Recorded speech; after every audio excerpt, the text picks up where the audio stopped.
It's March 19th, 2008, and we're headed into Founders Day and an inaugural dinner at Russo's on the Bay, a combined dinner between West Point Society of Long Island, West Point Parents Club of Long Island. Thanks very much to Joanne Connolly, alias Joanne Russo, who has helped us get this venue today, and to Laurel McMahon and her vision at trying to do a fun day or evening for the society.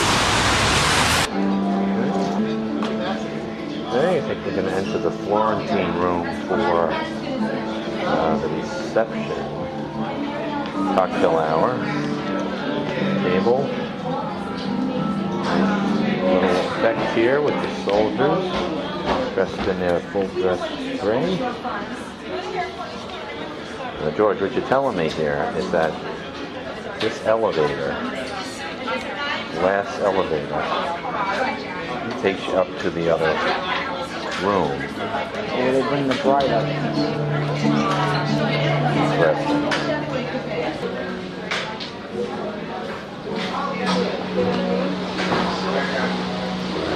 Easter theme here. Easter is approaching, 2 days away.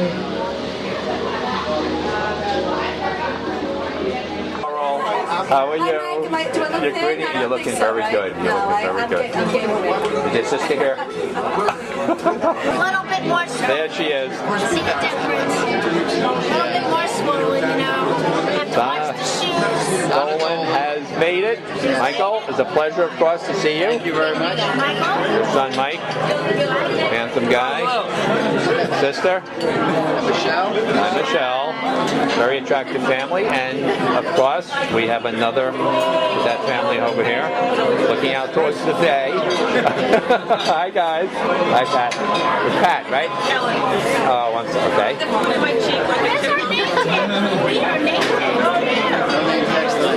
Well, listen, this is a wonderful event. I'm very happy Joanne has arranged to do this, you know.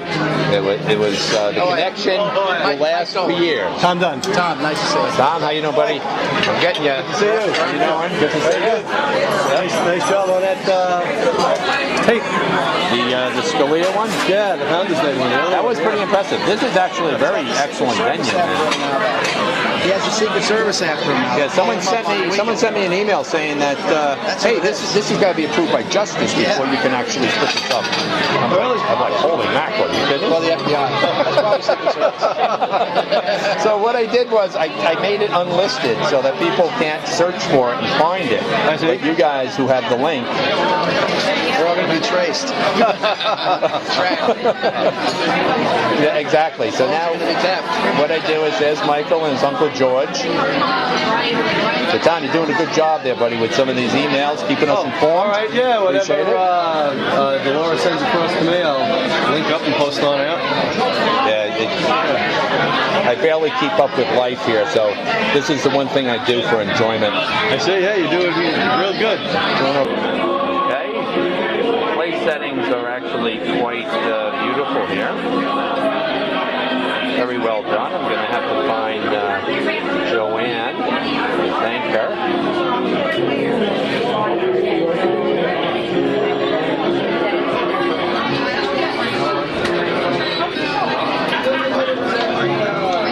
Okay, Father Josephino, and who are you with? I am with Mrs. Frank Russo. Oh, this is beautiful. This is beautiful. Thank you, Mrs. Russo. This is a wonderful evening, and we really appreciate having the opportunity to be here. Okay. They haven't put me in my coffin. Adabo? Joe Adabo's mother. Okay. On here, we've got to get you. Here it is. Back Hill doing all of the work with the money, and she's doing me a big favor by refunding. I have to get this official refund of Father Brown's seat that I wasn't able to fill. Oh man, there we go. Pat. Oh boy, thank you, Pat. Thank you. I want John over here before he escapes on me. Okay, Joanne, Laurel, Joanne and Laurel. You guys are great. Thank you. I've been knocking them down, so it should be a long introduction. Now introduce us to Peter King in a moment. Okay, here lies single table commemorating soldiers missing, lost in battle. At the Royal Academy Wall, Laurel and Linda Hanna did a wonderful job with explaining that table to people. Now here are some items I think we can bid on.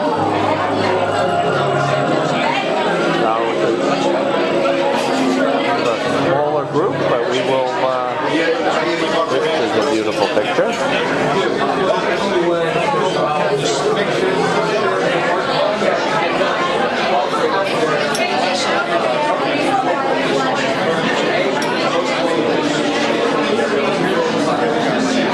Here we go. It's very good to see you again. Well, they're making us all sit down. There we go. They know. There's Mike McMahon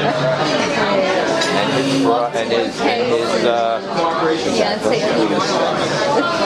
girlfriend or fiance kind of talking. Is that today? Okay. Great man. He has won the Bill Gates and Cambridge University Fellowship. So he's being he's going to go off and do that before he starts medical school. Very impressive.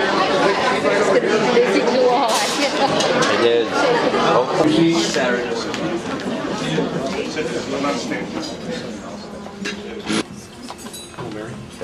Good evening. You may not know this, but if you look directly across the canal at one of those windows, you're going to be able to see Our Lady of Grace Parish Church. So as pastor of the territorial parish that you are now in, it is a pleasure for me to be able to welcome you this evening and to invite you to always come back to Howard Beach to join us at Our Lady of Grace. We would be honored by your presence in prayer with us. As we begin this evening together in prayer, let us bow our heads, call on the name of our God, and ask for God's blessing.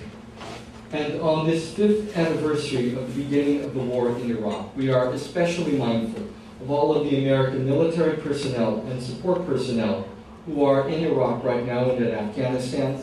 We pray especially for their safety, for their welfare, and that our God will answer all of their needs. We also remember in prayer in a very special way the Carrasco family, the Ragusa family, the Chereskin family, and the family of Cadet Mitchell Tisdale. As we look to our God, let us bow our head and pray. Lord our God, this day we honor the memory of all of those our ancestors in faith who have gone before us, who give us an example of noble service.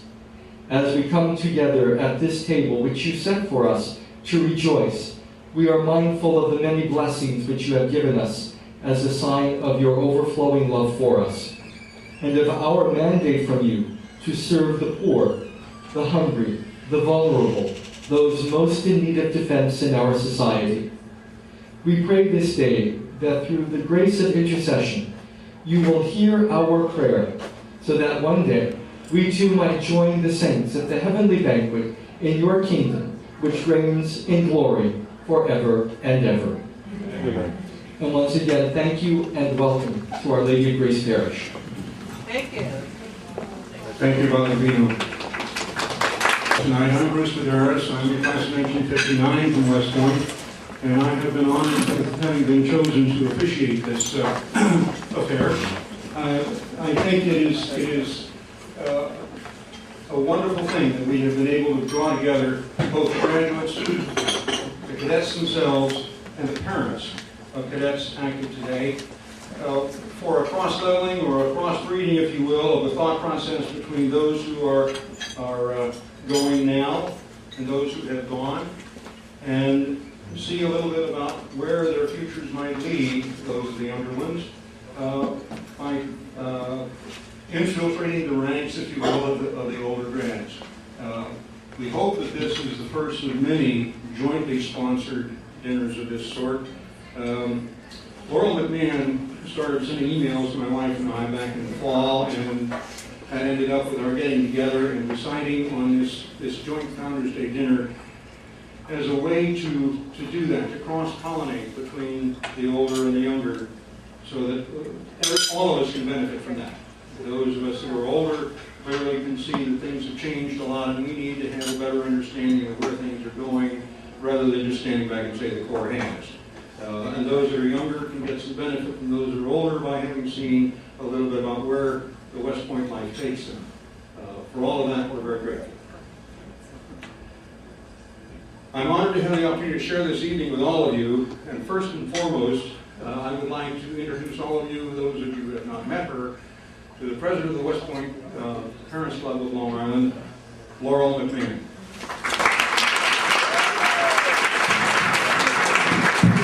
I'm sure you got a few things you want to say. I know, those of you who know me, you know that me saying something is not an unusual event. First thing I'd like to do is introduce our cadets. They always like a lot of attention, so we're not going to disappoint them. And we really have to thank them very much for wearing their dress uniforms. We know that's a special thrill for them. And our old graduates will remember those days. So we thank them for doing that for their moms and dads. The cadets from the class of 2011, and this will be a photo opportunity for the parents because we're going to ask them to come up. Thomas Dunn, please come up, Tom.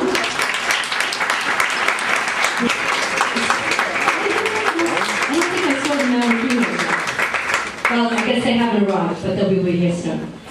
We have Christopher Perry.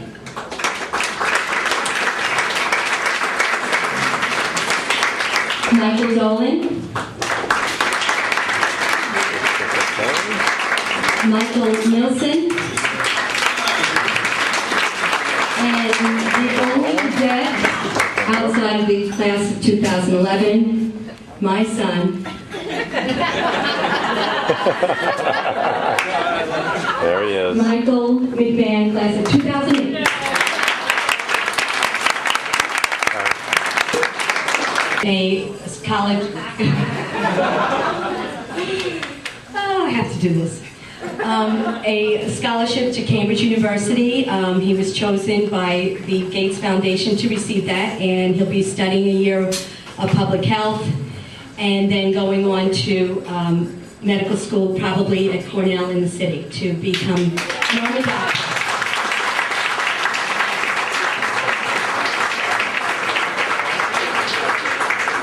Oh, I'm sorry, Cadet Connolly. Yes. You know what? He needed to make. Sorry. You needed to make more of an entrance. Sorry, Cadet Connolly. There we go. Oh yeah, Good looking kid. There's his mom, Joanne. All right, thank you, Cadet. Thank you so much.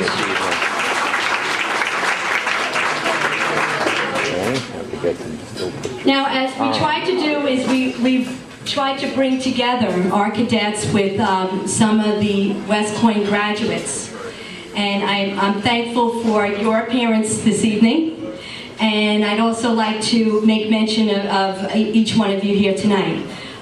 We have Lieutenant David Rockland, was nominated by Congressman King, and he is serving in the Sunni Triangle, speaks fluent Arabic. Well, that's what your father said.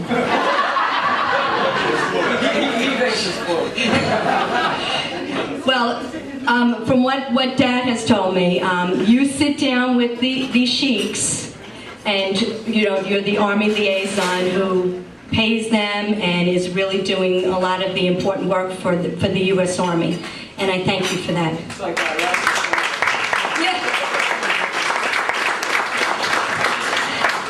We have from the class of 2001, Roger Trimble.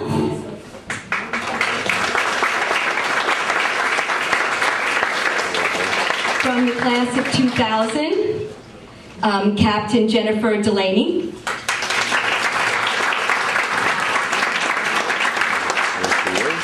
From the class of 1986, even though she doesn't look it, Mary Ellen Bacudo. Mary Ellen is with the Association of Graduates, and I just want to thank her very much for all of her help in advertising this event through the association, and for giving me all the lists that I needed to invite everyone here. Thank you so much, Mary Ellen. Husband Jack, Lieutenant Colonel Jack Bacudo, class of 1984.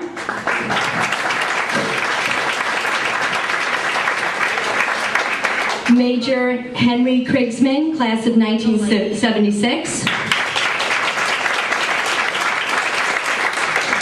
We have Mr. Robert Scully, class of 1965.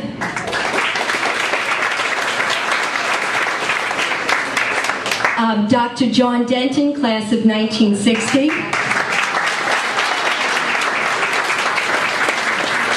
You've already met Lieutenant Colonel Bruce Medaris, class of 1959. And now this one you're not going to believe. Our oldest graduate from the class of 1956, doesn't look like he could possibly be, General Luciano Salamone.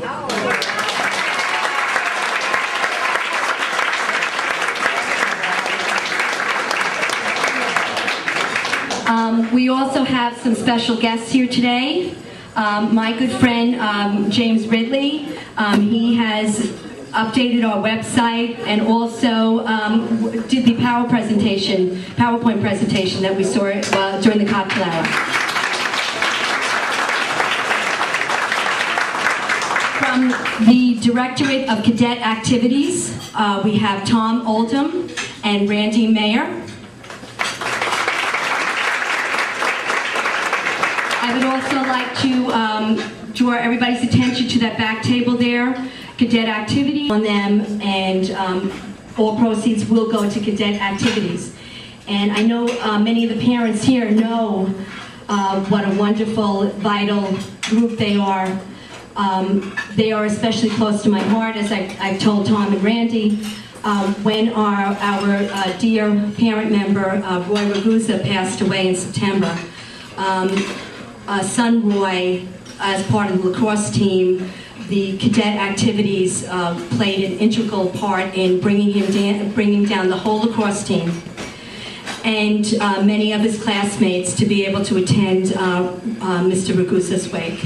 And I know that for me, driving up to the funeral home to pay my respects and seeing those group of cadets there was a very touching thing, and I'm grateful for cadet activities and what they do. Thank you.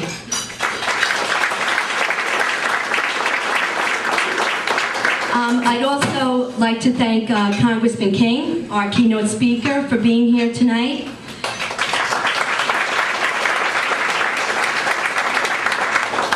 And I'm going to turn over the mic back to Bruce. Thank you, Laura. Mine's going to be pretty dry after all of that. I would welcome all of you to the 206th anniversary of the founding of the U.S. Military Academy at West Point. The side story that you might find amusing on that subject: several years ago, while I was serving as a plant engineer for Brookhaven National Laboratory, I applied to be certified as a plant engineer. And two of the people working for me applied at the same time. their approvals came back in about 3 months, and I was waiting and waiting. 6 months, I'm still waiting. And I say to myself, I have more education than they do. I have more experience than they do.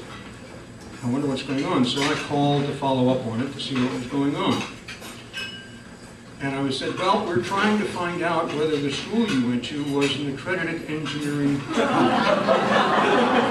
For those of you who do not know, in 1802, the academy was founded for the instruction of military engineers. That was its mission in 1802. It's changed a little bit since then, but that was its mission. And by the time, when the time I graduated, it was still on a fixed curriculum, and we were engineers when we graduated from West Point. Thank God for small favors. At any rate, at this point, I would like all of us to stand while we play God Bless America.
Please be seated.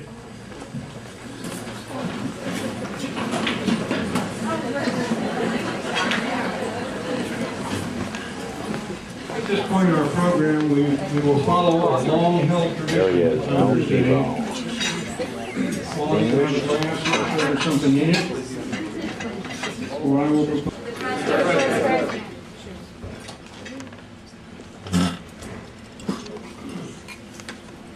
I would propose a toast to the United States of America.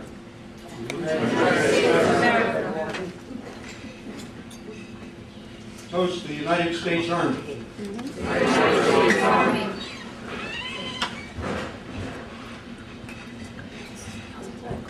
To our troops who are in harm's way. And finally, an old tradition that is dying hard after 1977, with the advent of women entering the academy, I would propose a toast to the ladies.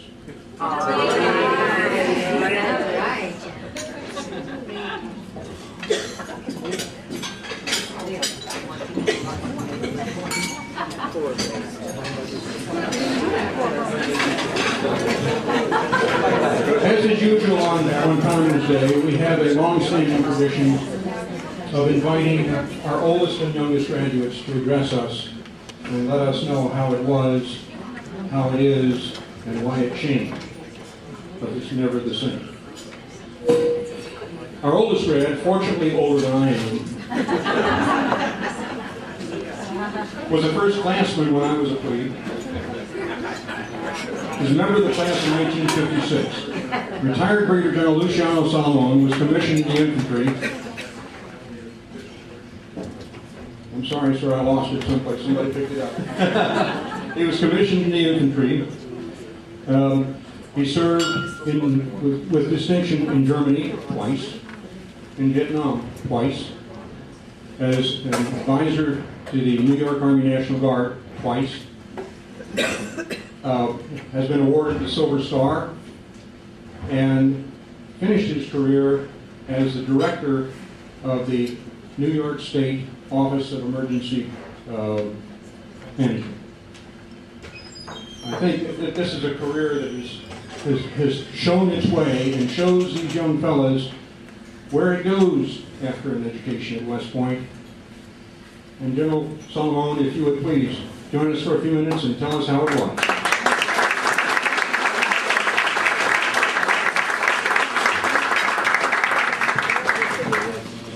Okay, good evening, ladies and gentlemen. Hey, Bruce, if this gets too long, cut me, huh?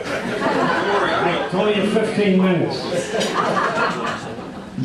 When Mrs. Connolly, Joanne, invited me to this Association of Graduates affair, the subject of Founders Day surfaced, and I called Joan later to explain to her how the Academy's tradition, the oldest and the youngest graduate, to give a short talk. Well, here I am, graduate in 1956, so made famous by Joan Schwarzkopf, of course. I might be the oldest graduate here today, but when I celebrate Founders Day at West Point, which is on the 29th of March, I certainly hope an older graduate will show up. I have attended many wonderful affairs here at Russo's on the Bay. Parties, weddings, holidays, especially my most enjoyable times at Angels on the Bay with Frank Sr. and Dolly, Mrs. Russo, Frank Jr., George, Joanne, and all the others. I'm truly sorry my dear friend Frank Sr., who entered the United States Army with me during the Korean War, cannot be with us this day. To be proud and congratulate his grandson, Mr. Connolly.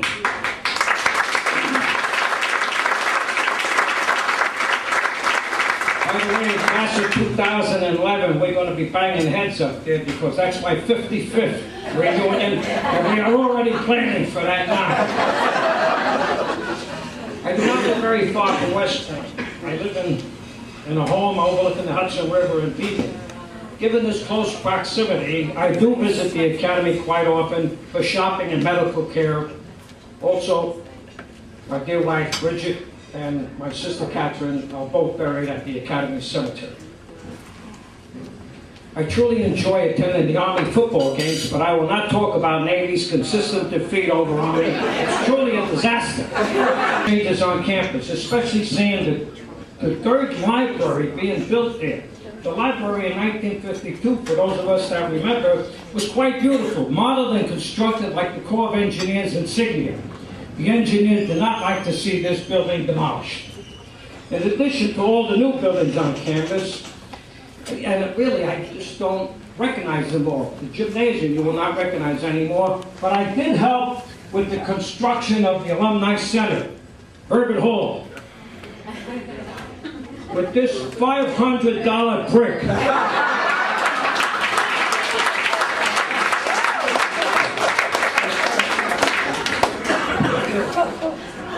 One can see cadet life has drastically changed since my day. The older graduates still say the Corps has.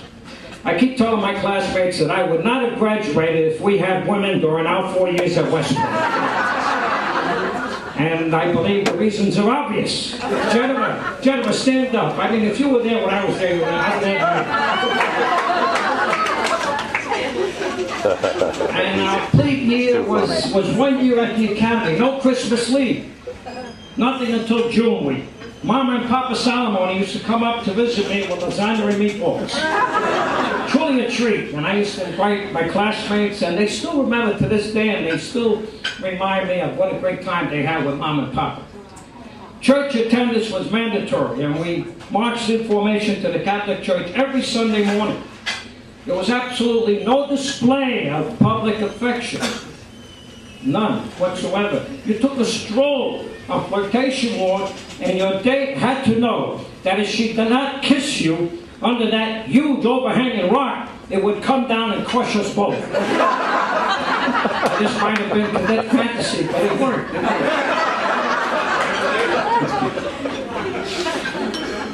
Now, hazing to a minor degree was still practiced. However, as a 21-year-old with 1 year of ROTC experience at the City College of New York, and then entering the Army as a former soldier corporal in the United States Army, I was a shock cadet, and I didn't get too much harassment from the upperclassmen. They left me alone. And I assume the war veterans that are in the Academy now from Afghanistan and Iraq, I'm sure they treat them right. As a plebe, if you were not standing at attention with your chin tucked in, your stomach sucked up, and being chewed out, you're in the poor position doing push-ups. Before breakfast, now you guys will remember this, the ones that got special sheet on breakfast and calls to the upperclassmen's room. Remember that, men? Well, It was Fred Van Dusen, class of 1953, a first-year proud Southern rebel. From North Carolina, was going to teach this Northern Yankee, this wise guy from Brooklyn, New York, a lesson. Mr. Solomon, sir, I am Mr. Salamone. Oh, yes. Luciano Cristoforo Salamone. Now, how did you get into West Point, mister, with a name like that? Did your father know Lucky Luciano? No, sir. We did not have too many Italian Americans at West Point back in those days. On another morning, called to his room. When I went to pick up my hat at the floor, there was a slight open seam in my crotch, which he noticed. They told me to change my disreputable trousers before breakfast formation. I had none to change into, so I used a safety pin to close the small opening. At the formation, Mr. Van Dusen told me, bend over. Then shouted, Mr. Salamone, two screw, I can still see your white underwear. Well, when he said that, immediately I responded, sir, I had no other trousers, but repaired my trousers with a safety pin. Now that was the wrong response. You're supposed to say no excuse. I didn't say that, and boy. Well, with the support of his roommates, they began a verbal tirade around me, with Van Dusen finally asking me, would you wear torn trousers like that in public? And I said, sir, if you saw what I wore in public, you would be shocked. Well, Mr. Van Dusen did teach me a lesson. This was April, about 1 month before Recognition Day. I never wore punishment tours in Central area, but I was slow and marched for 15 hours for insubordination. So he did teach me a lesson. My tactical officer was surprised since he knew I was a good cadet. Unfortunately, Fred, whose brother-in-law was General Westmoreland, went down in a chopper and was killed in Vietnam.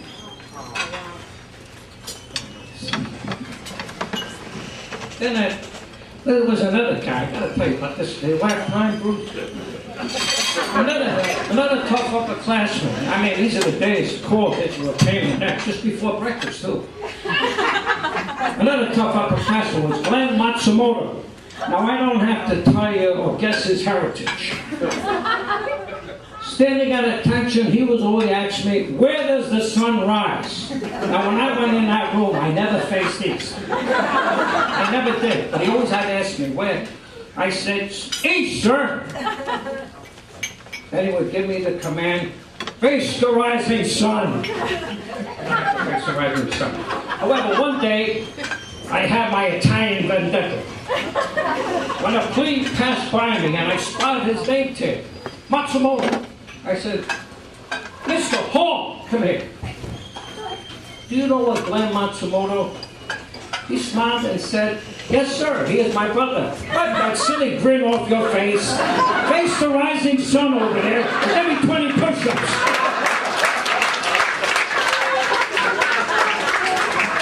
Now, when you write your brother Glenn, tell him Mr. Salamone won't be harassing you.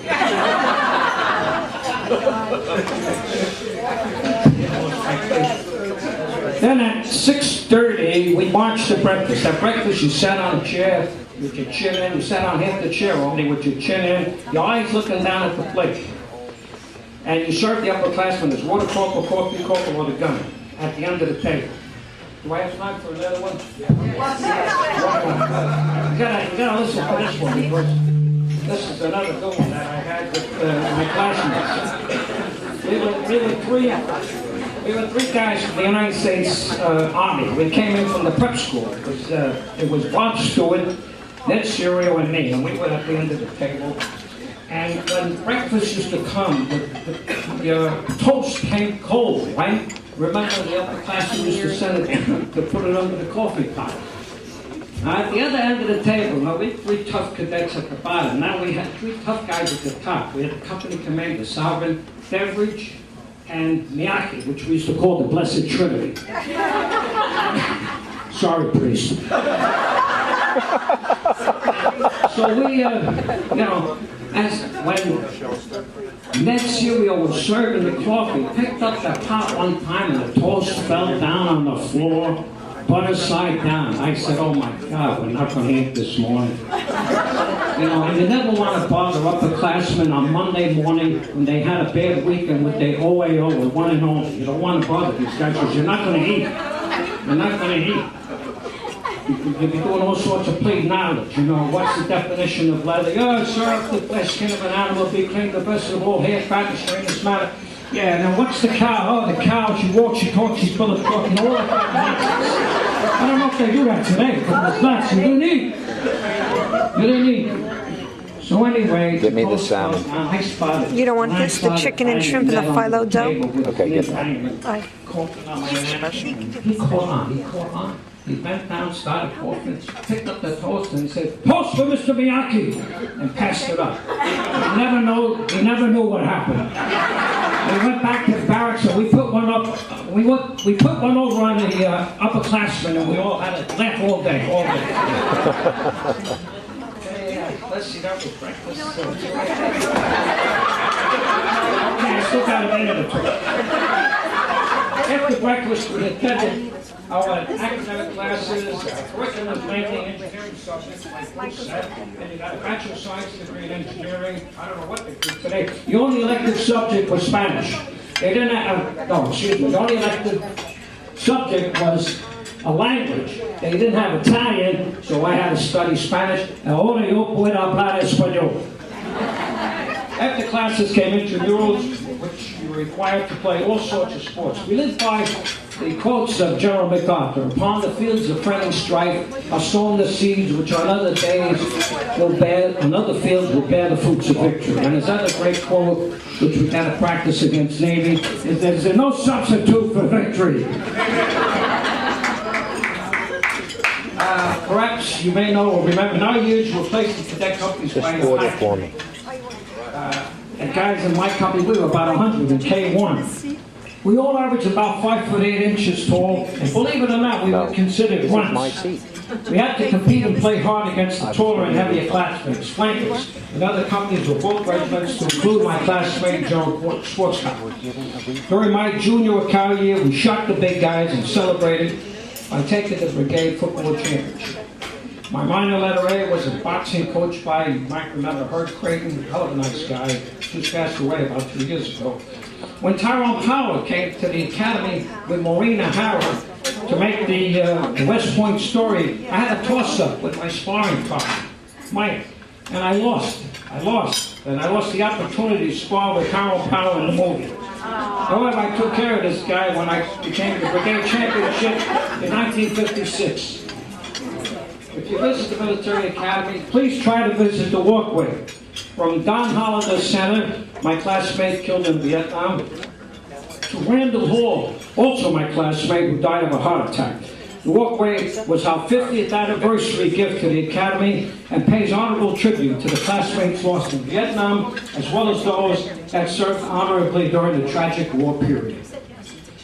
Family tradition still carries on. My son Christian, he was having a good time at State College and didn't go to West Point to play soccer for Joe Palone, but he graduated in ROTC, went to the National Guard, and he's presently a colonel at UCOM headquarters in Germany, Stuttgart, Germany. His wife, Major Salamone, is a nurse in the United States Air Force, and she's at Ramstein Air Force Base, and she's processing the wounded that come in from Iraq and Afghanistan. Great job, a lot of responsibility. A great gal, she's good.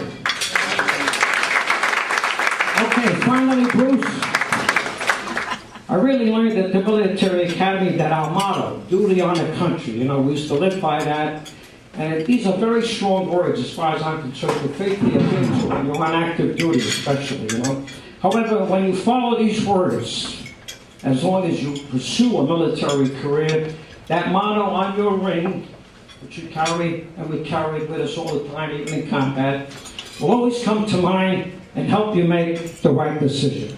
Thank you, and God bless.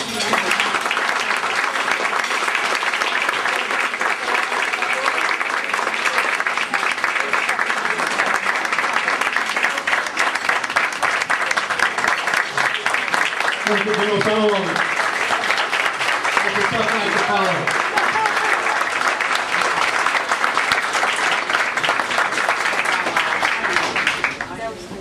I will only add a couple of minor remarks.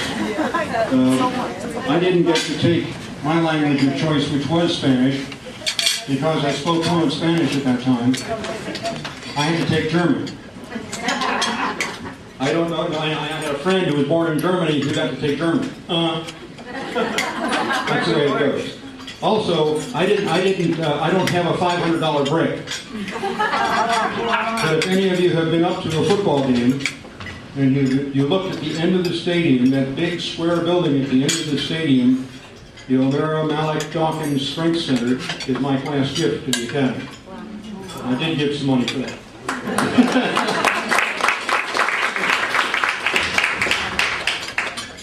Our youngest grad, the class of 2005, presently on leave from Iraq, you've already been introduced to, and so all I'm going to say here is, Lieutenant Rockland, come up and say your thing.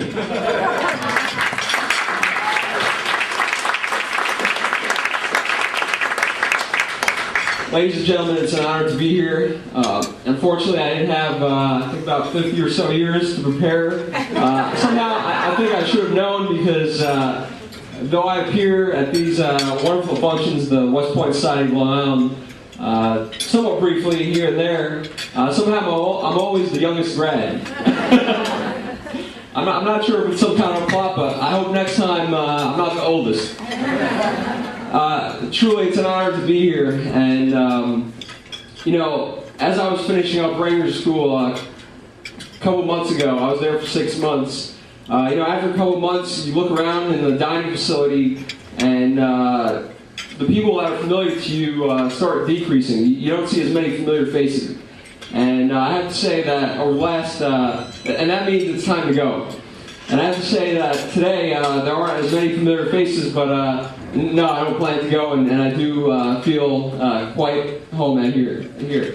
Honestly, it's an honor to be here, surrounded by congressmen, generals, colonels, doctors, doctors who are going to be doctors in the future, and so forth. Cadets from the class of 2011 that now are able to go to smoothie bar in the gym. I mean, that's I'm flattered. No, it's really a privilege to be here and to speak here before you. I'm lucky to be here. It was kind of a stroke of luck that I came back here in March. You know, it's wonderful weather there in Iraq, and I'm sure everyone would like to enjoy it, but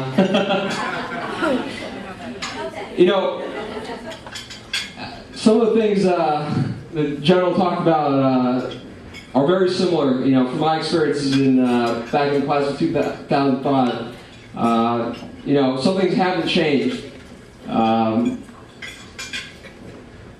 Although we might have walked into the auditorium instead of Mikey Stadium, I think it was a little bit darker there and a little bit scarier than out, you know, among the crowds in Mikey Stadium back when you came in. But some things haven't changed. Still, you know, and I don't think it's changed with the classes today. If you're not going to be drowned, you'll probably be beaten in flea boxing or enjoy some other fine Department of Physical Education activity. Now, I must say some things have changed. We do have, at least when I was there, and I'm sure it's stayed the same, if not improved, we do have lifetime sports nowadays. And I'm sure the first thing here to talk about that. And, you know, the times have certainly changed. We don't do basket weaving there, but I can tell you that, you know, there was a class called figure skating, and I happened to be an honorary member of that class. Now, I didn't last long on the figure skates. They had to put me back on the hockey skates I was used to. You know, that toe pick thing. Rushing from classes, in between classes every day, you know, that hasn't changed. Now, the classes today, I'm sure they have a couple more obstacles in their way, like that giant library, instead of the Patton that was there before. Now, I don't know what they've done with Patton. You know, times have changed.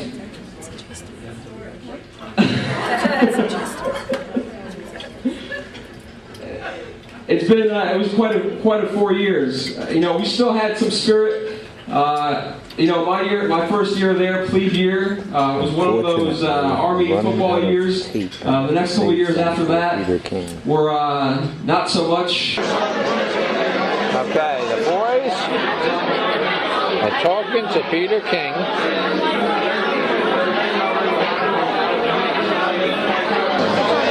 You're not taking this right now, are you? Well, I am now, so we talk freely, Donna.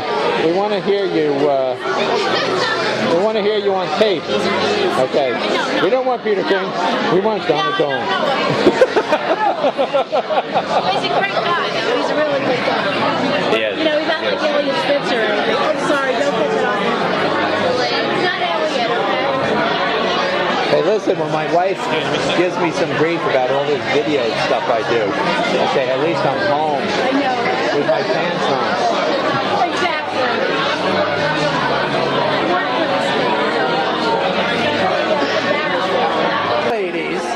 Ladies, man. Okay, but I missed the movement. Oh yeah, there we go. Ralph's a big dancer. You may be dancing with him soon. After dinner, we got to start the music going. Okay. More than 500,000 people in the 3rd Congressional District. He's a major advocate of Homeland Security based on threat analysis. That is, put the money where the threat is, don't spread the force. He's an independent thinker and strong supporter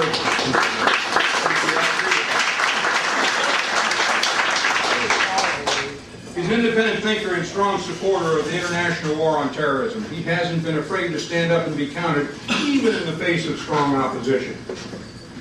Formerly the chairman of the House Committee on Homeland Security and presently the ranking minority member of that committee, please welcome the Honorable Peter King.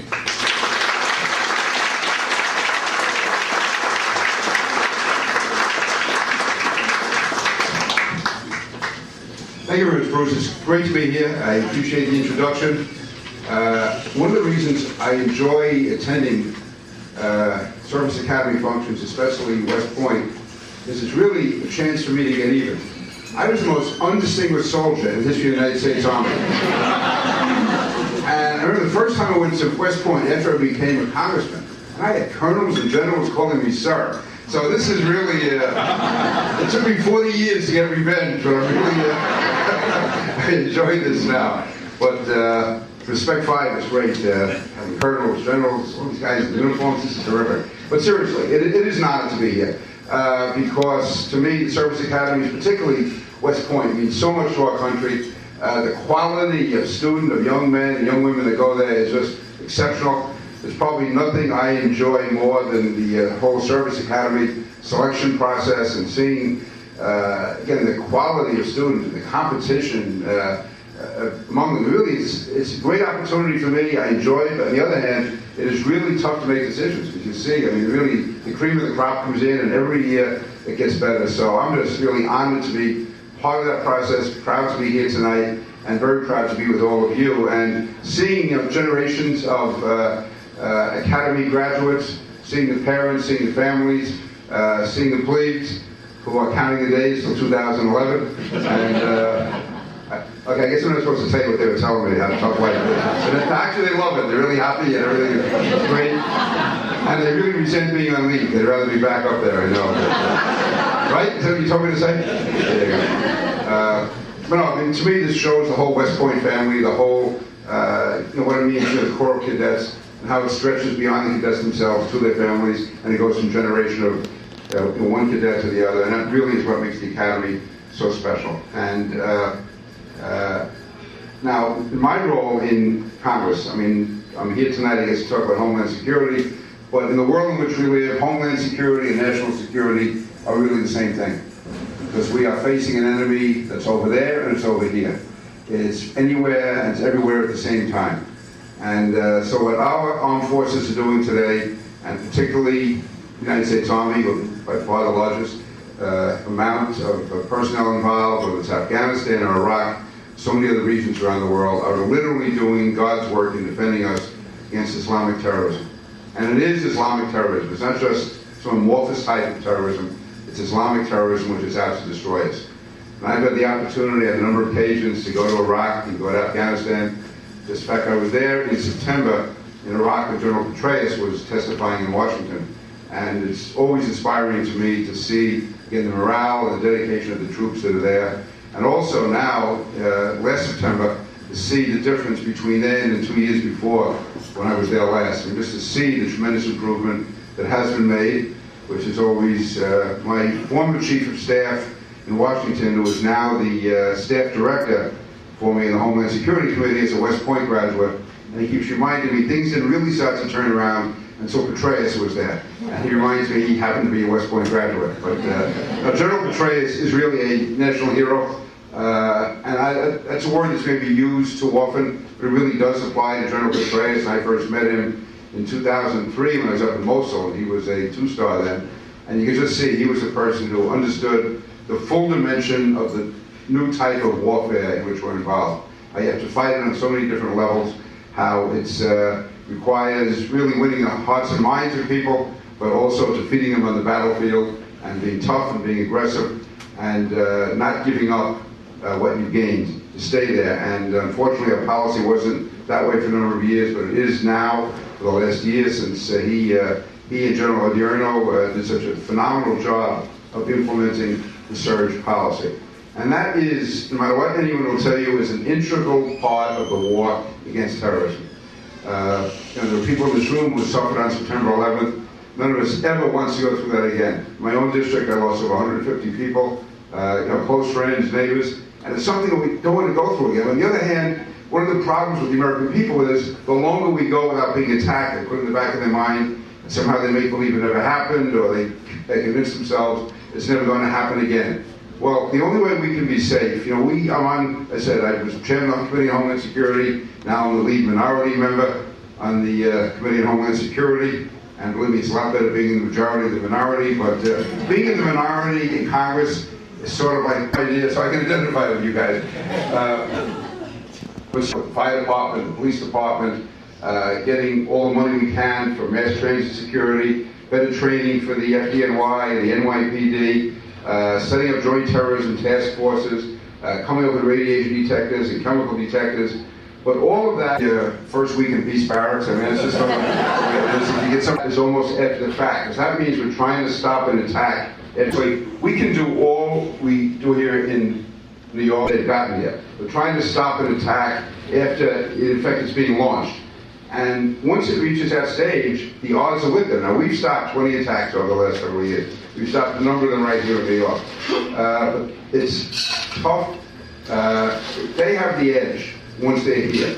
And that's why it's so important to stop them overseas, to kill them overseas, to arrest them overseas, to imprison them overseas, to interrogate them overseas.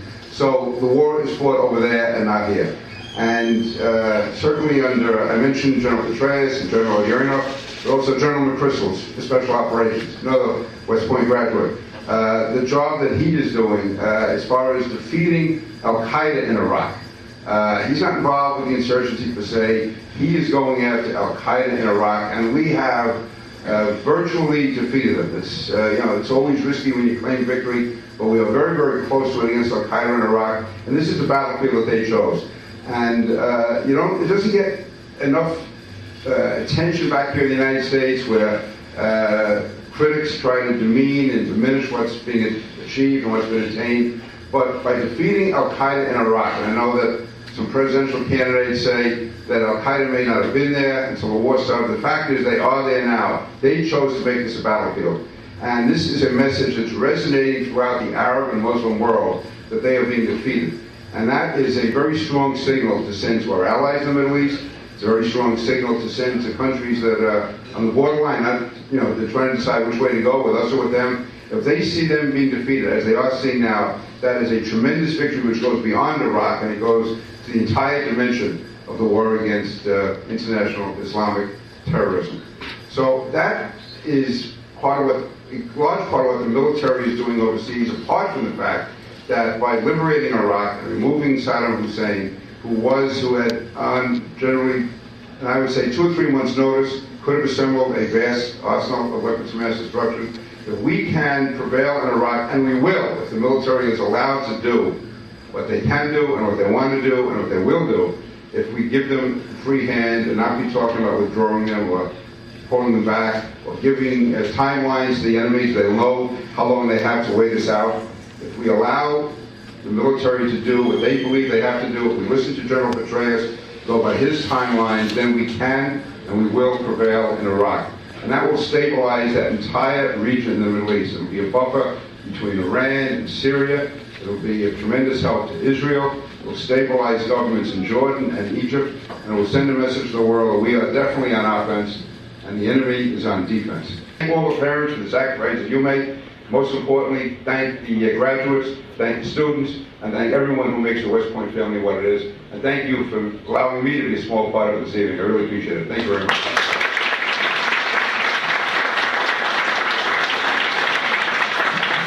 I want to thank you, Congressman King.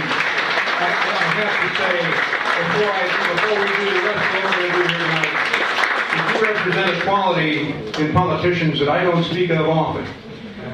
And that is you've remained a person and part of the people, and you represent what we stand for and what we think is important, and that is very vital to us. Thank you very much, sir.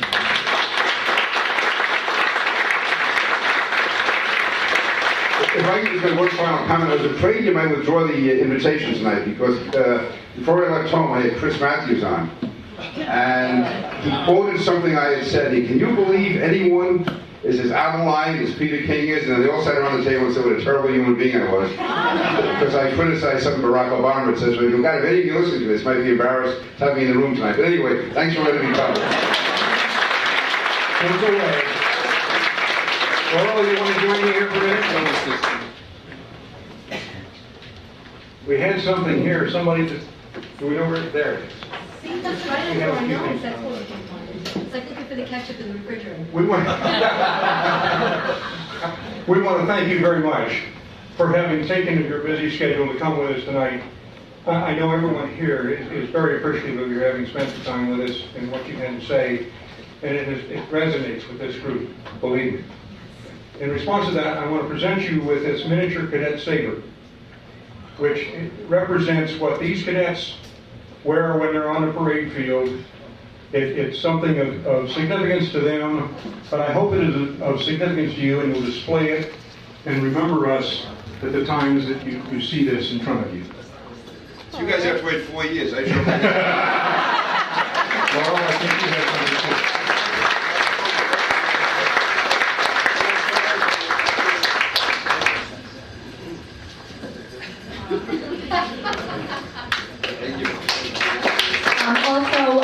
Some might not be aware, Congressman King donated the flags to our first D class, which we presented to them at our All Academy Ball. They were flown over the Capitol building on their branch night in honor of their branching, and we have a certificate for you, Congressman King, appreciating that donation. Thank you.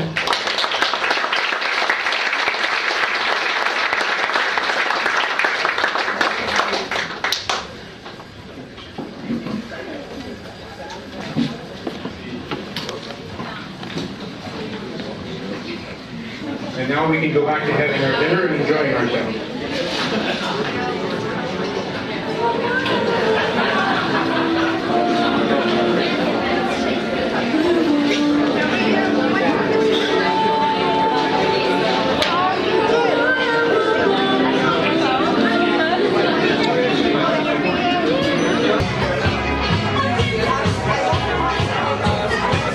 Okay, there's Barbara and Ralph.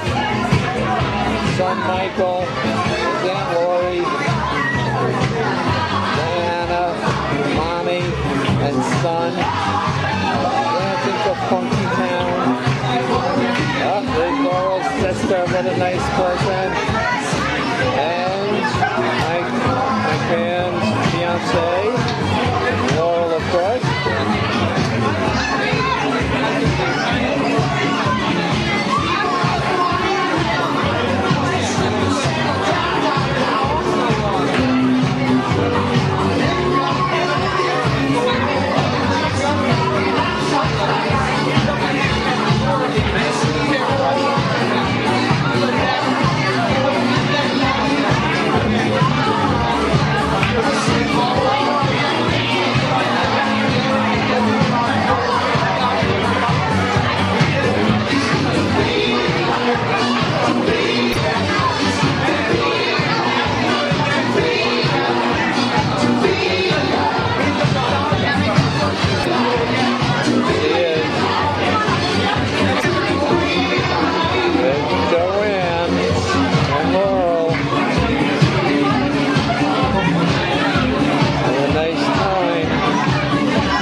it to you now.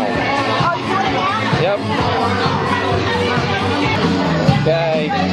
Ralph and Barbara and Lori and Susie has gotten out there with Soldier Boy.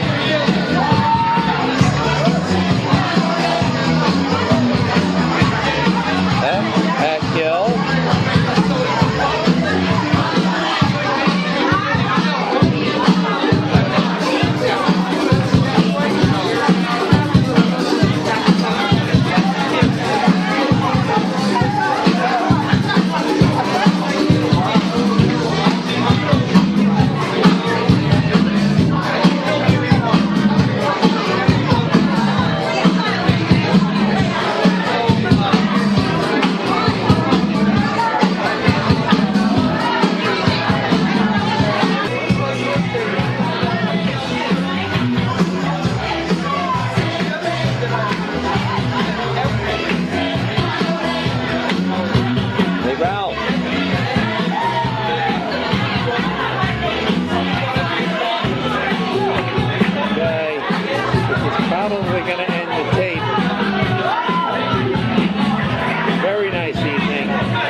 Russo family, the Russo family,